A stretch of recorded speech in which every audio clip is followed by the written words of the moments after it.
Hello everyone, welcome. My name is MJ Pestridge. Welcome to another P3D video and a continuation in the series or the directory of how to get the best from P3D. So in previous videos we looked at what P3D is, what it can do, and now you got to really decide what kind of sim that you want to start to build, because in the next few episodes we're going to start looking at all the add-ons that you can get for P3D, and it's really going to be dictated by what type of pilot that you want to become, or what kind of planes you want to fly in P3D, as to what kind of add-ons that you're going to get. So in this episode we're looking at the installation and the setup, and I'll give you a quick sort of brief overview of what you get when you get P3D, and then in the next video we'll look at the world and how you can start filling it and sort of updating it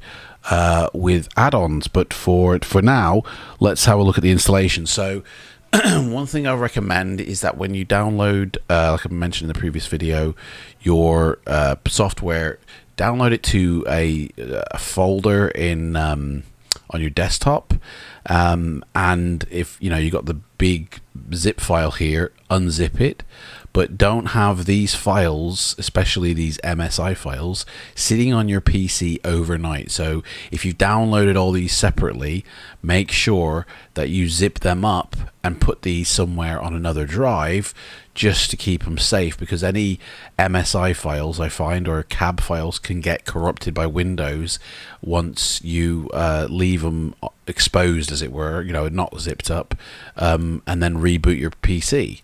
So once you've downloaded the full thing here, just do a quick search for the command prompt, and what we want to do is we just want to run to make sure that Windows is actually fine. There is absolutely no point in installing this if there are problems in Windows. So I'd recommend going down into Windows Update and completely updating Windows to make sure you have the latest version that is possible.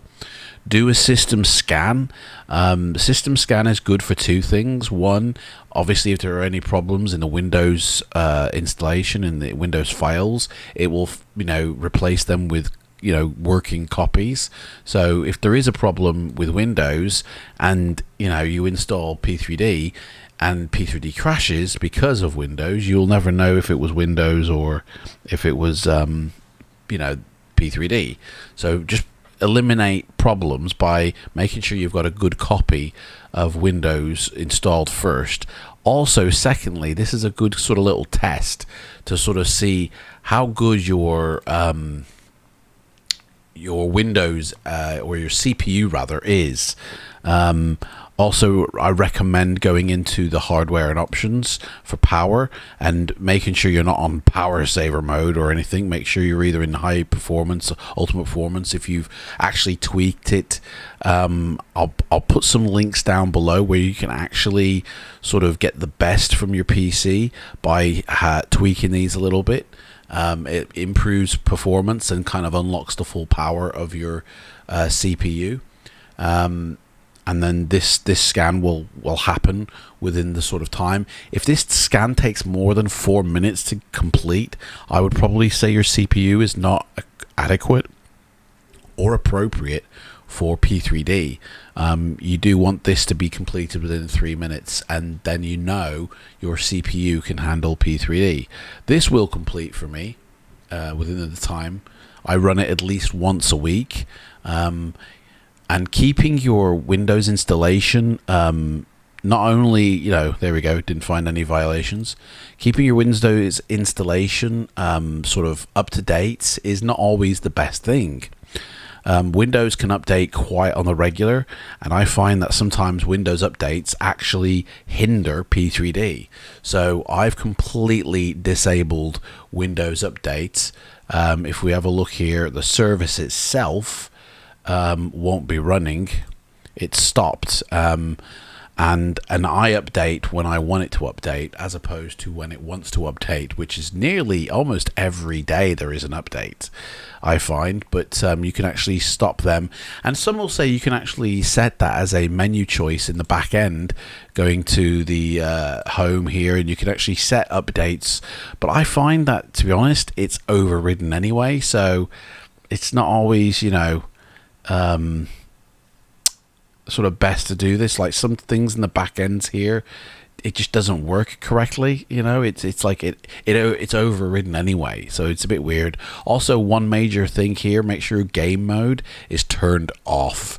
You definitely want that off. Also, I have my Windows security completely disabled as well. I have nothing here. Even my Windows Defender is completely turned off and disabled, and there is a video down below showing you how you can do that. In fact, it's something that was prompted in the previous video. Anyway, let's get to the installation. So now you know you're running a clean version of Windows. You know you haven't got any crap running, and it is a working version of Windows. Basically, take the zip file, right click, extract here, and then in fact, let me just I recommend to install the SDK kit first, and then install this. Now if you've already got P3D perhaps on your system and you're watching this as a kind of update, make sure that you uninstall everything. So if we come here and we scroll down to P3D, make sure that the client gets uninstalled first, then the content, then the scenery, and then the academic. Or you can do it content, scenery, client, academic, but make sure all 4 parts are completely uninstalled before installing this one. And all you have to do basically is, once the SDK kit is installed, come in here, come down to the setup, right click it, and run it as administrator, and it will go through the installation. That is basically it. Once you've done that, you can delete these files off your PC and move this to a location where it's going to be safe. I recommend keeping it, especially one that has space. Keeping it somewhere onto another drive, I recommend that. But also, I mean, sometimes you know, if they bring out like a hot fix, these last 4 numbers will change, so it could be like, you know, 927 whatever. I'd recommend keeping the last 2 installers as well as backups, because sometimes you'll go, this update wasn't actually any good for me, I'm going to revert back to the other one, and you won't be able to download like the previous versions. You can only get the latest version of P3D on your account.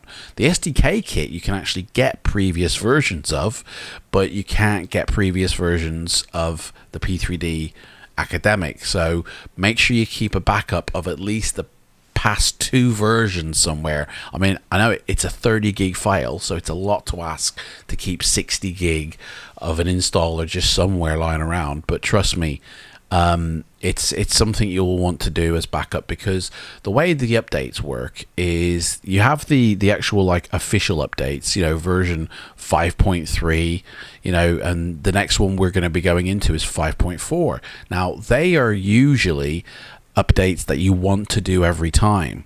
But the in-between updates, which are these back-end numbers when they change, you know, these are kind of like hot fixes, updates to hot fixes. And in all honesty, I would only recommend, you know, installing a hotfix if you have problems in your P3D program and if it's not running as it should.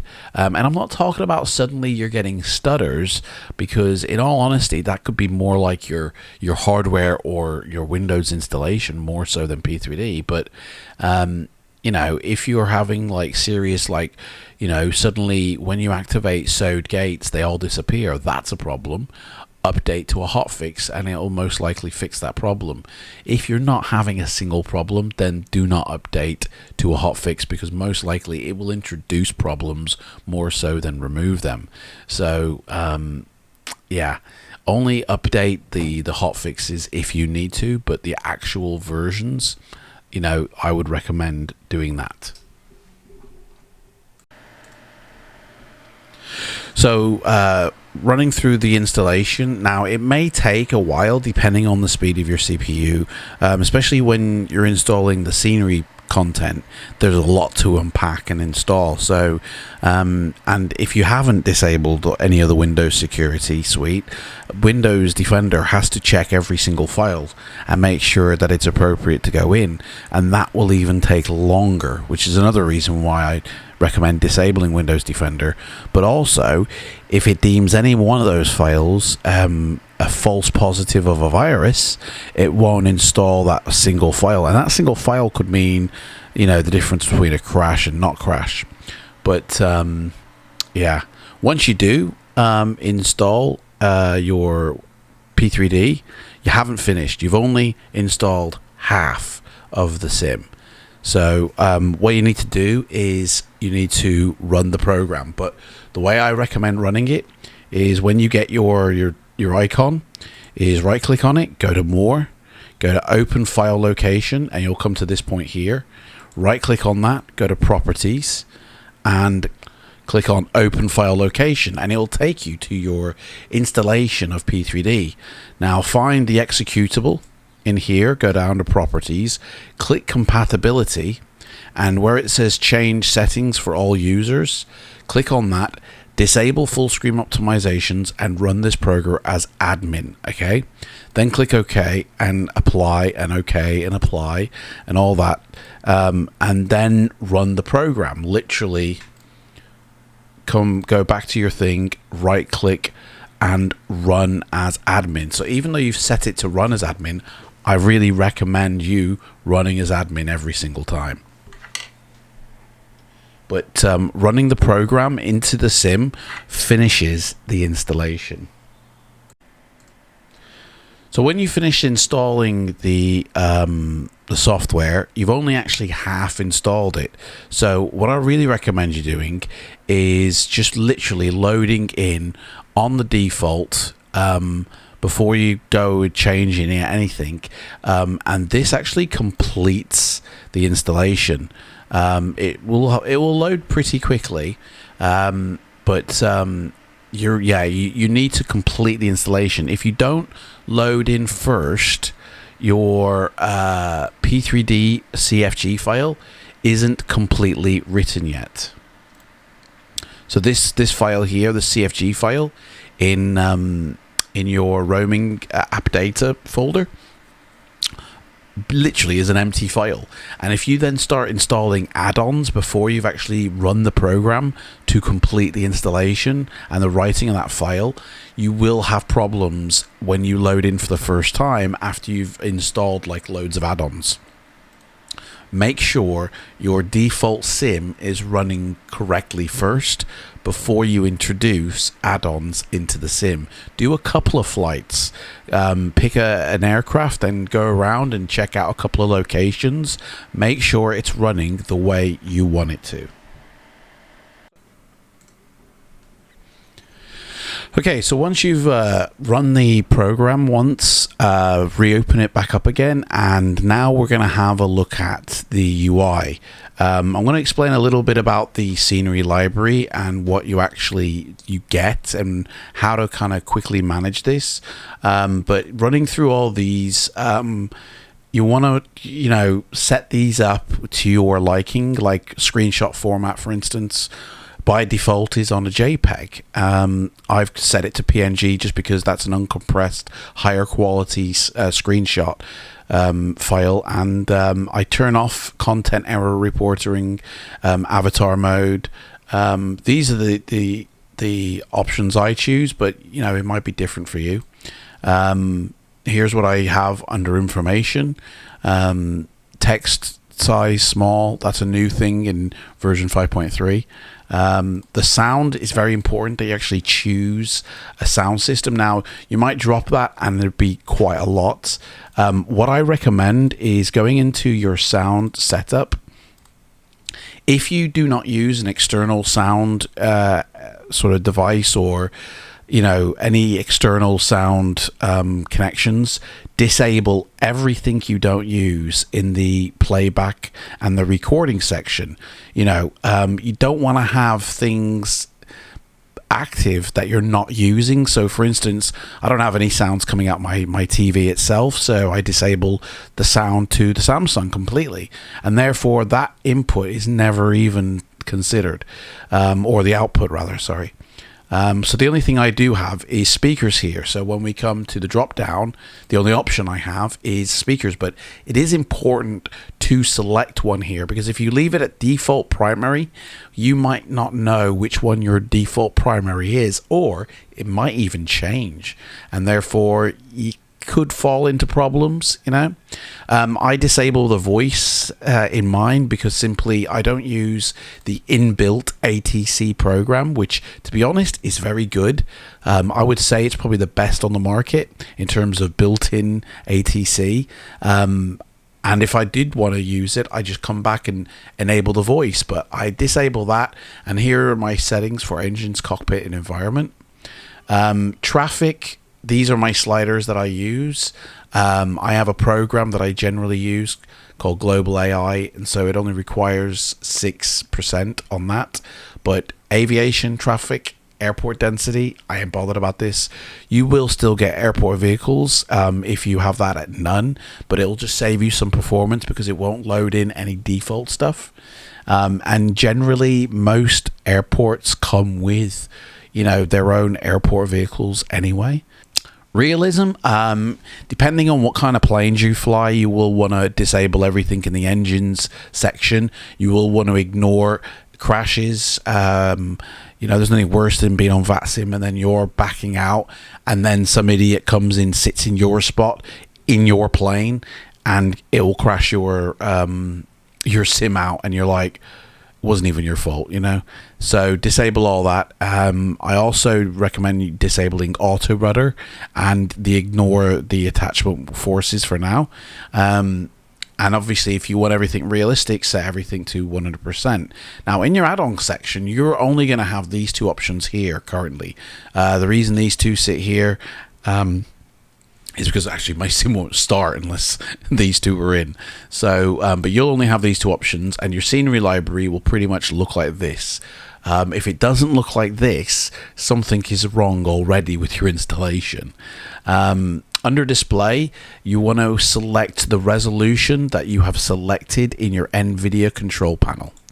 If you go down here, or in your whatever display you've actually selected, so 2560 by 1440, that's what I select here. There's no point in selecting anything lower or higher than what your screen actually is. Although I have matched a lower resolution, so I have a 4K monitor, but I match a lower resolution in my GPU because my GPU handles 2K better than it handles 4K. So also I recommend setting the highest appropriate either multi-sample or super sample, whichever is more suitable for your GPU, but at the highest level. Windows 10 has a kind of inherent anti-aliasing issue, so just set that to the highest. And texture resolution, this is very important. If you match this closely to whatever your resolution of your monitor is, you will actually only need a little bit of anti-aliasing or texture filtering, if any, to be honest. If you sort of try and load in 4K graphics on a 1080p display, you're not actually going to see the textures displayed correctly, because the Ultra 4K has ultra high definition extra range built into the textures, which you won't actually see on your monitor. So things will appear too dark or too bright, and I think that's another thing that people fall into the trap of and go, oh, my cockpit's too dark. Well, it's because you're probably using the UHD, HDR textures, the Ultra 4K ones, and you're probably running a 1080p display. So if you're running a 1080p display, the medium textures is adequate. That will display. There's no point setting high. You won't even see the extra detail. So I'm running a 2K monitor, so I select the 2K textures. I do believe motion blur is an option you can tick, and it will enhance and make things look better. It'll give the distance some kind of blurry sort of depth of field, but I really don't recommend variable refresh rate unless you're running a G-Sync and a FreeSync monitor. But in a previous video, I've already sort of mentioned that they're just a waste of time. If you set VSync in this panel here, it's basically the CPU that is actually going to try and nail your frame rate to your monitor, and your CPU is under enough stress as it is, having to calculate nav data and cockpit data and flight data and all the calculations that are required for the air pressure and whatever. I don't recommend it also trying to handle the frame rate when your GPU can handle it much better. So turn this off to disable the CPU from syncing your frame rate, and enable it in your GPU, or set a max frame rate number in your GPU to set your frame rate. Setting this target frame rate to unlocked basically again tells the CPU to not try and limit the frame rates. It basically frees up it, like it says, it frees up its resources and just goes, go on to another job, mate. All right, let the GPU handle this. And under lighting, I'm going to show you a really neat trick here, which I learned from the Learning Library, but how you can actually get the best out of your shadows, both draw distance and the quality, and save performance, meaning everything can be ticked, and it actually won't take as much of a hit as having everything at high and only being able to tick a couple of boxes. Dynamic reflections, there is no difference between medium and high, so you might as well just leave it on medium. I mean, putting it on high, there is no visual difference, but there is a frame rate difference, so I'd leave mine on medium. I do actually now tick display lens flare. I didn't used to, but I do actually. I don't know. It's not a realistic setting. We don't have glass eyes, so therefore you're not going to see that lens flare in real life. And make sure that your exposure, your brightness, your bloom, and your saturation is set adequately. Now, I really recommend leveling off these to 1 and having as minimal bloom as possible, and leveling that off to 1. Also, in your end video control panel, making sure that you are setting the default settings for your color settings, making sure that none of these are tweaked, that everything is set. And if you're using NVIDIA control panel and you've got this option, override to reference mode for accurate color reproduction. Also, make sure your monitor is calibrated with Windows by searching color management, and making sure that you actually have got the right appropriate profile set. So, for instance, I usually actually use this 709 reference display, but I do find only this when I'm active in HDR mode. Right now my monitor isn't active in HDR mode, so I wouldn't set this, but this is a wide gamut profile, best RGB. So if you've got a 4K monitor, you do want this as your default, because otherwise it would be this sRGB, which is standard red, green, blue. So if you're running a 1080p machine, a 1080p display, then this is the one you would most likely use. There is a wide gamut RGB that you can also download. You can try that and see what that's like, but I use the best RGB profile. But you need to make sure that you set a color profile, and also go into the advanced section and calibrate your display, because if your display and Windows are not singing the same tune, then you will find you have problems in the sim in terms of brightness, and you will find everything's dark. And it's the same in going into system and going down here. I think it's to advanced display. Nope, it's to graphic display. No, it's to HDR color settings. and making sure that you actually set the HDR, if you're on a HDR display, the brightness balance correctly, and making sure that you actually activate HDR. So like, I am using HDR in Windows, but I don't think it's actually active in my display, unless I activate it myself, and then in which case I will swap over to the reference display like I showed you. But in P3D, I find that these are the settings you want to set, and the same within Chase Plane if you set that.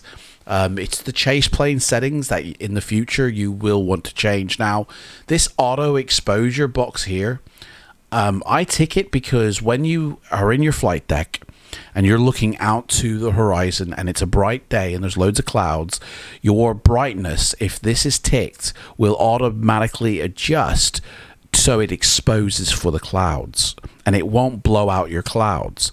Now, when you look down in your flight deck, everything's going to be super either dark or bright, and again, like your eyes would in real life, the monitor will, or the sim will adjust for that exposure so things are not, you know, too dark or too light in your flight deck.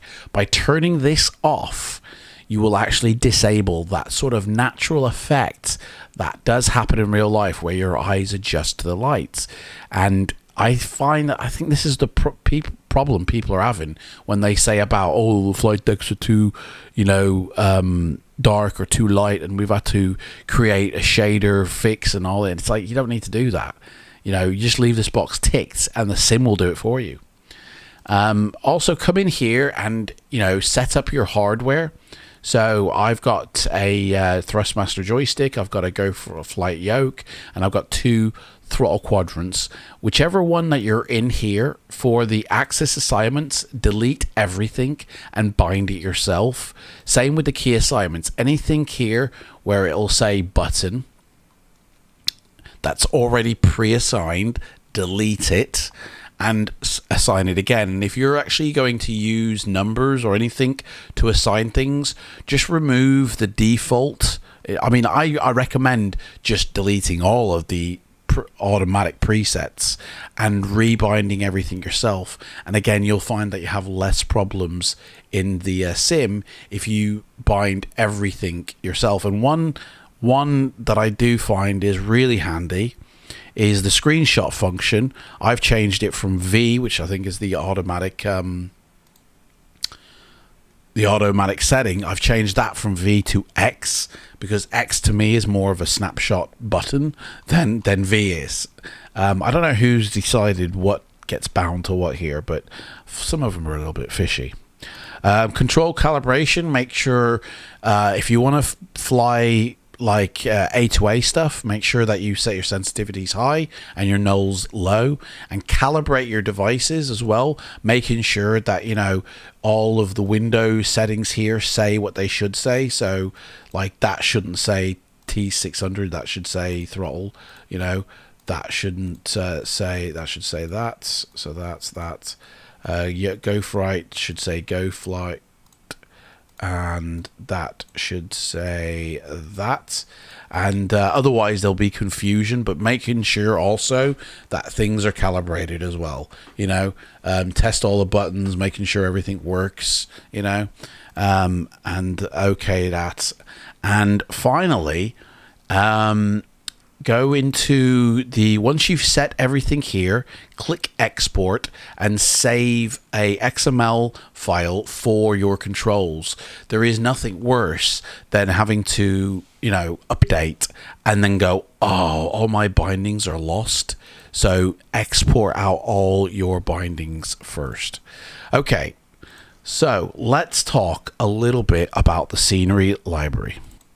So when you first get P3D, you are given the entire world to play with, okay? You can go anywhere in the world and it is there. And it's there in a default state. So let's load up ourselves and we'll go somewhere. So let's see here. Let's go to Texas. Oh yeah. Texas is where I grew up. I'm not going to go to where I grew up though. I don't actually like this plane. I prefer the Raptor. Never change as well the defaults of this. Keep your plane the defaults.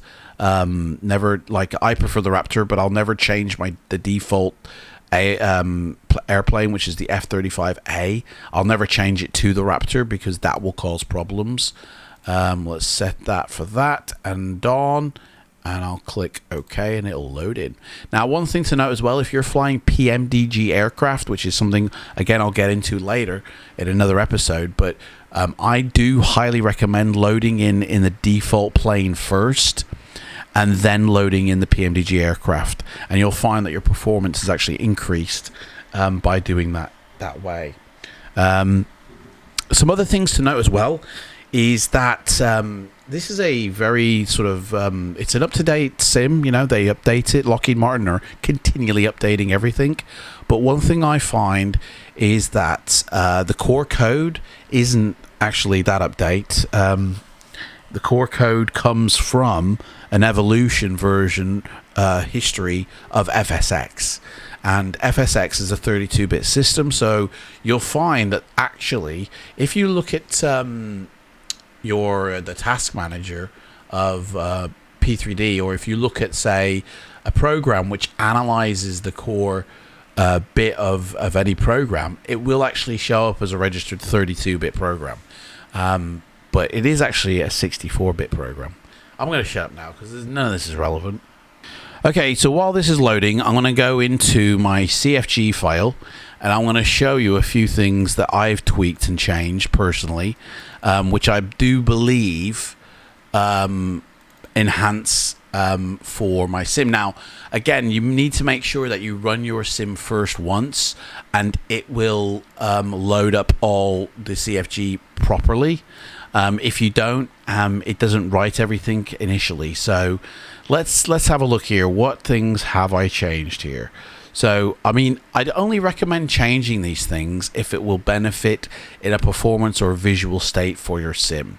So under terrain, I've actually increased the LOD radius because I've got a beefy PC. So I think the default of this is 4.5. I've doubled it basically. And all this does is means that the detail of the textures, as it were, goes off further to the horizon, so more is loaded in basically. I've kind of counterbalanced that one with another one which is further up, which I'll show you later on, which basically doesn't show everything. It only shows things above 1K, I think it's 1K pixel, sorry, 1 pixel. You know, anything by 1 by 1 is shown, anything below 1 by 1 isn't shown, and that saves a little bit of performance when, like, trees off to the distance won't actually load for me, and that saves a bit of performance, so I'm able to run the LOD radius higher. So use global terrain view. I've set this to true. It's false by default. All this does is take your viewpoints, and it doesn't matter if you're using chase plane or not, but it takes your viewpoints and it shares the render of the world between camera view switches. So, you know, here's one camera view, and if I switch suddenly cameras to an exterior, it doesn't re-render the world again. Between camera switches, it uses the same world render. It just basically shares the data, and this helps my GPU to not have to keep re-rendering everything whenever I switch cameras. That is a real performance and sort of almost like a safety tweak as well, I find. LOD radius, like I mentioned before, I've double increased that one from its native version. Terrain max autogen trees per cell and buildings per cell. I've introduced these two lines of code, they're not in there by default, and set a value of 6,000. So this basically says only, you know, batch in trees and buildings at 6,000 maximum.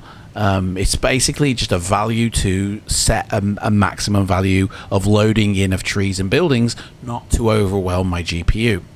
Texture size EXP. So if we go in the sim and have a look from the top down, it'll take a while to load in because of this figure, basically, because I have texture size EXP10.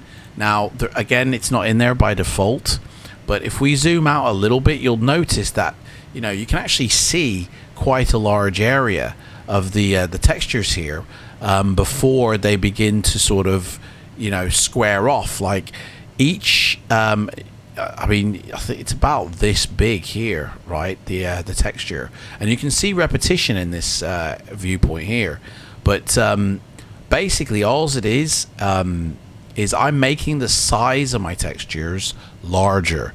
So not only am I seeing more detail, but for me, I believe like it takes less to load in less texture. So if the bigger they are, the less there are to load in.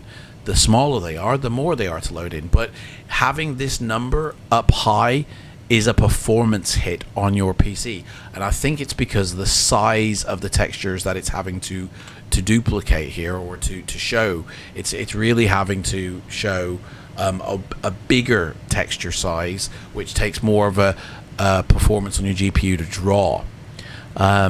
So really, like, I think the default, this might only be 3 or something like that. But I mean, this line isn't going to be in your sim. You have to include that in.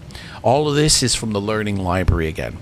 Image pixels for autogen polygons is 512. So basically anything below 512 in resolution will not load in my sim if it's autogen. So if a tree or a building is 256 off to the distance, they will not load or show in my sim.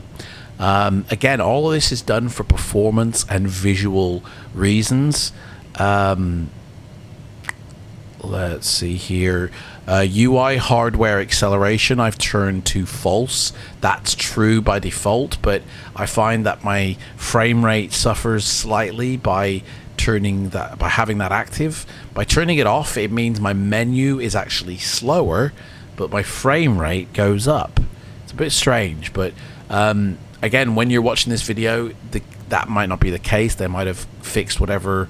If there was a glitch, they might have fixed it. But this is the results I find in my system, and really, I implore you to sort of do your own testing, to see, do your own research in your sim, and you know, you can tweak this file to make it perform better for your machine, so you can get the best out of it. I really recommend you experimenting and trying things. Otherwise, like copying off friends who have different hardware, you're only gonna get, or streamers who share their settings, you're only gonna get into trouble, because you know that's tuned to their system, you know, and you need to tune yours to your system. So the next one is scenery. Small part reject radius equals 1 is another line I've put in. Basically, anything below 1 pixel does not get shown rendered in my sim. So if I put this number to 2, it would be 2 pixels. 3, it would be 3 by 3 pixels. But anything that's 1 by 1, which is a very small, tiny dot, does not get rendered in. So basically, I don't see the papulites until I'm a certain distance away from the runway, which is actually more accurate in real life than it is in the sim, which you can see them things from miles off, which I just don't think is accurate. What else we got here? I think that's pretty much it. Texture max load, I've increased to 30. Again, that's just how much of the texture you're going to load. I think the default is 3. Again, like it's got to be a value, what is it, a number of 3. But having this higher means it's more, I think, of a hit of performance on your system. So that's more of a visual, one. Now this is interesting because I have set these to a very particular type, and they keep resetting with every load I do, which is very interesting. So if we have a look at, let's see here, when we go here, you'll notice that I've actually set the shadow log partition to very particular settings. It keeps resetting itself, I notice here. Very strange. I don't know why, but these are the values that I introduce, and the reason being, and I don't know why it's resetting itself, but I noticed it reset it last time, but the shadow log partition was set to 0.85 no matter what setting you put it on. Basically, I'm saving performance by lowering the shadow log partition on here, and the shadow num cascades here I was actually raising. So basically what I'm saying is, by combining these two settings, is that the shadow fall off from, you know, where I am now to the distance increases. The shadows are still there, but the quality of the shadows decreases the further it goes out. So basically, shadows in my flight deck are highly detailed, you know, but then they decrease as they go off to the horizon line, and that way it saves performance. But for some reason lately, these have been resetting themselves back to default with every load of the sim, which is a little bit strange. It shouldn't be doing that. But yeah, that basically just helps to save performance. Another thing I've done here is the brightness of the sim. For me personally, I've redefined it to my monitor, and that's in junction with the that's in line with the shaders as well of the sim. It works in conjunction with the shaders. So for instance, post-process in the HDR HLSL shader, basically I've because I use Black Marble, I've had access to this code here, which was created by creative design studios, regardless of what any streamers will tell you, and it basically redefines the HDR light when you turn EA off. I use it with EA on, and then I've added my own settings here, and then combined that with a deferred composite, reintroducing code from 5.0 where there used to be a ozone layer, where I don't know why they removed it, but they removed it. So reintroducing that ozone effect basically means that I have what I think is a more naturalistic sky and light scattering than most people have at the default sim.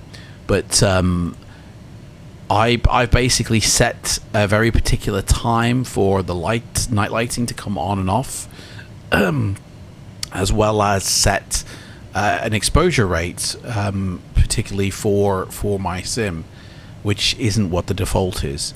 Max point lights as well, spot and point, I've increased from 250 to 900. This is basically telling the sim how many lights can I have in the sim at any one time, and that increases it to 900. And I've done a video about this as well, so I won't go into this, but I've had to redo this as well because it didn't correctly choose the right affinity mask. But there's another video that shows you how to do that, and that's basically it. Now we're going to take off. We're going to go for a quick little flight. If you notice here at the top, you'll see, I don't know if you can see it actually, there is a menu, which I can show you here by clicking on that. If you want to get rid of it, just press and hold Alt and it removes it, or if you singly click it, it brings it back. So that's just an easy way to get rid of, you know, things that you don't want to see. And I'm going to allow you here to see my frames. I need to move my display over slightly. So by holding Shift and then clicking Z, it brings up, and you do it like 6 times, and it'll bring up a frame rate counter and your VRAM. So I'm using 6 out of 10 available VRAM. One will be locked off for Windows, but I can use up to 10 gig in my sim, and I'm using 6 at the moment, and this is default. In fact, I don't think I've actually got much loaded in terms of add-ons in the sim, but I'm holding a 30 FPS frame rate. That's what's important to me. So let's go for a quick flight, and we'll take to the skies. bit windy here. And you'll be able to see the changes that I've made to my sim. This isn't default. This has got add-ons in, so take it to the skies, mister. Gears up already. That's a bit weird. So we're here in Texas. It's looking pretty cool. Let's go up. So I use a particular amount of add-ons, which I find, you know, look visually the best for me. And you know, I've tweaked the clouds to make them look a bit, you know, more natural with the shapes. I've also, as you say, I've tweaked the sort of the ozone layer reintroduced, which makes my horizon line look a little bit nicer. Plus I've got blue marble as well, which at high altitude you'll see adds a little bit something else. You might actually see stuttering, by the way, in this. I mean, I noticed I had a stutter just then in the sim, but you actually might see additional stuttering, and that's basically, sadly, because I'm recording this off another machine, and I'm only be able to record at 30 FPS, so any difference of frame rate, it's actually not keeping that, and so you'll see slight judders, but I don't see that in the sim. So this is basically my sim. Obviously the landscape down below is actually default. I'm not actually sure I've even got North America land class ticked by Orbex, so it's using the default land class system, which is probably why all these potholes exist for some reason. A bit strange. Right, let's just climb up a little bit higher, and basically that's it for the sort of installation and setup of the sim. Not much more can be done, and in the next video we're going to go through the scenery library. I'm going to explain fully what that does, how to utilize it, the world, and sort of the add-ons that are possible within P3D. And one little tip here: if you don't like the look of your clouds, go into the world weather section, okay, and increase the tops for both layers. It'll come up with an error if you're unable to, and click OK and yes, and it kind of like does a quick little rejig, and like if they're too flat and you think that's not realistic, suddenly they're not so flat and it just looks a little bit better. But if you're using a live weather program, that will just get overwritten anyway, and then you will be able to do that. But if you're not using live weather, if you're using the profiles, it just makes your clouds look a little bit more fluffier on the tops rather than flat, which I think is an inherent thing with True Sky. I'm not too sure, but this is why I've like jiggled with the volumetric cloud file basically.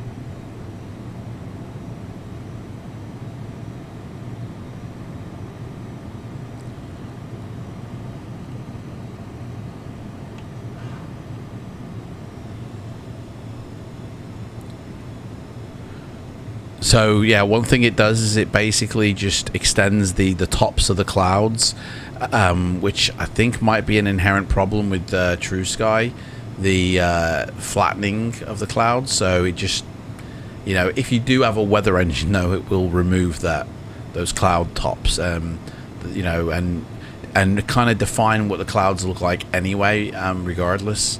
So yeah. Basically that's it. So in the next episode, thank you for watching this one. In the next one, we're gonna go through the scenery library together, and I'll explain how I utilize my sim with the add-ons, and we'll actually see what this area looks like with actual an add-on in. We're over Texas at the moment, so let me just note the airport that we're at, which is Lockney. So we'll come back here and I'll put an add-on in, and you'll be able to see the difference between this and what an add-on can do for you. Thank you so much for watching. Don't forget, if you're a subscriber to my channel and you put a comment down in any one of my P3D videos, you will be going into a draw where one lucky winner at the end of the month will get Sim Market vouchers for €50, so you can buy some flight sim add-ons for any flight sim. And yeah, I want to thank you for watching, and I shall see you in episode 4. Take care, everyone. Bye-bye.